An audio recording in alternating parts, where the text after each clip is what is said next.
Previously, the European scientists, they believed that the Earth was the center of the solar system and the universe.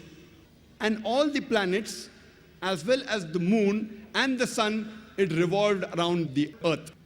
This was called as geocentrism. And this was believed since the time of Ptolemy in the 2nd century BC till as late as 16th century, until Nicholas Copernicus in 1512, he propounded the heliocentric theory of the planetary motion, and he said, it is the sun which is the center of the solar system, and all the planets, as well as the Earth, it revolves around the sun. And later on, a German scientist by the name of Johannes Kepler, in 1609, he wrote in his book by the name Astronomia Novia, that not only do the planets and the Earth, they revolve around the sun, but they also rotate about their own axis. And when I was in school, I passed my school in 1982, about more than 25 years back. There I too read that the planets and the Earth, they revolve around the sun, and the planets and the Earth, they rotated about their own axis. And the whole solar system, also in the galaxy, it revolved, including the sun, but the sun did not rotate about its own axis. In this context, the sun was stationary. But when I read the verse of the Quran in Surah Anbiya, chapter number 21, verse number 33, which says, Huwa allazi khalaqal layla wan nahar. It is Allah who has created the night and the day. والشمس والقمر, the sun and the moon. كل في فلك يسبحون, each one traveling in orbit with its own motion. So the Quran says the sun and the moon, besides revolving, they also rotate about their own axis. The Arabic word used here is yasbahun, derived from the Arabic word sabaha, which describes the motion of a moving body.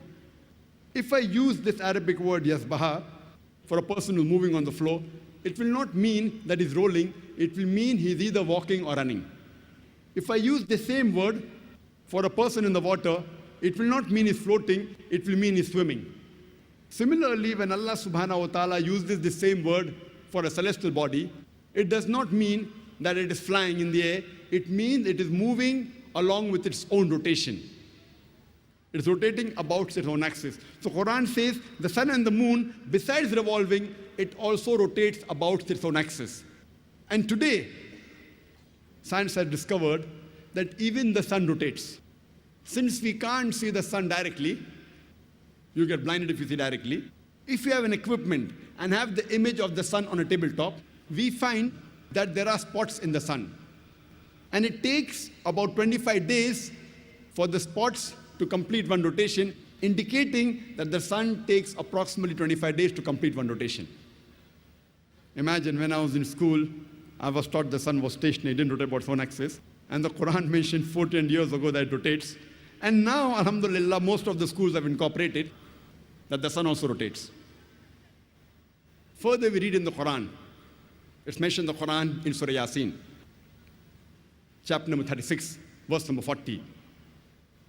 It is not permitted for the sun to overtake the moon, nor the night to outstrip the day. The moon and the sun. Kullun fi falaki yasbahun, each one traveling in orbit with its own motion. Now the scientists say that the orbit of the sun and the moon is different. So there's no question of the sun overtaking the moon. That's what the Quran says. And today the scientists, they tell us that the sun is moving in a direction in the universe to a particular fixed direction, which is called as the solar apex. In the constellation of Hercules, also known as Alpha Lyra, at a speed of 12 miles per second. And today the scientists, they tell us that the sunlight we have is due to a chemical reaction which is taking place since billions of years. And one day, this chemical reaction will cease. And so will the light of the sun cease to exist. And so will the life on this earth cease to exist. But the scientists say it will take another few billion years. Quran gives a similar message.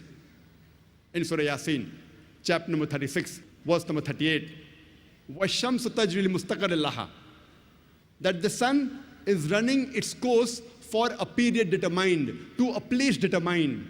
The Arabic word used here is mustaqar, which has two meanings. Either it means for a period determined, or it means to a place determined.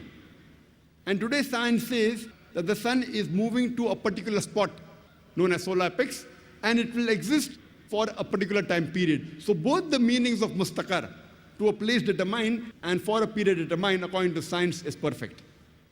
Imagine, Quran mentions this 1400 years ago.